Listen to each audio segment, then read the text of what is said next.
साहेब काय सांगाल आज तुम्ही दानवे साहेबांची भेट घेताय, त्याच्यानंतर खोतकर साहेबांची भेट घेणार आहेत आणि त्यानंतर पक्ष करायचं काय नियोजन आहे? आज या ठिकाणी मी आणि काळे साहेब थोडं खाली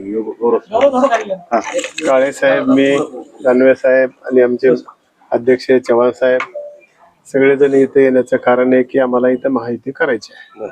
आमची महायुतीच्या संदर्भामध्ये सकारात्मक चर्चा झालेली आहे आणि निश्चितपणे आम्हाला राज्यामध्ये या जिल्ह्यामध्ये लातूरमध्ये देखील आम्हाला माहिती करायची आहे. साहेब, पुण्यामध्ये दोन्ही राष्ट्रवादी एकत्र येण्याची चर्चा सुरू होती, अशातच ती युती फिसकटल्याचं बोललं जातं, काय ते त्यांनाच विचार, त्यावरच्या लेवलच्या गोष्टी आम्हाला कशाला विचार.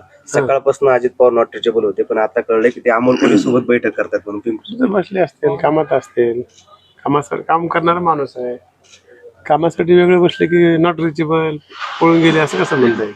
23 तारखेपासून फॉर्म भरणं सुरू झालेत, मात्र ज्याला अजूनही युतीचा प्रश्न निकाली लागलेला नाही. कधीपर्यंत कसं आहे, माहिती करायचं म्हणल्यावर शिवसेना आहे, बीजेपी आहे, राष्ट्रवादी काँग्रेस आहे, सगळ्यांना एकत्र येणं, विषय मांडणं एकाच बैठकीमध्ये होत नाही ना निकाल. सगळ्या वेळ लागते. आज 2 दिवसात होऊन जाईल आमची युती.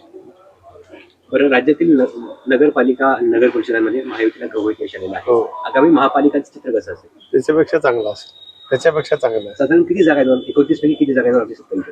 नाही, आम्हाला नगरपालिके जेवढ्या जागा भेटल्यात मागे लेवल त्याच्यापेक्षा जागा जास्त भेटतील, कारण मागे ज्या काही चुका झाल्यात आमच्या त्या आम्ही दुरुस्त करून घेणार. ओके ओके दादा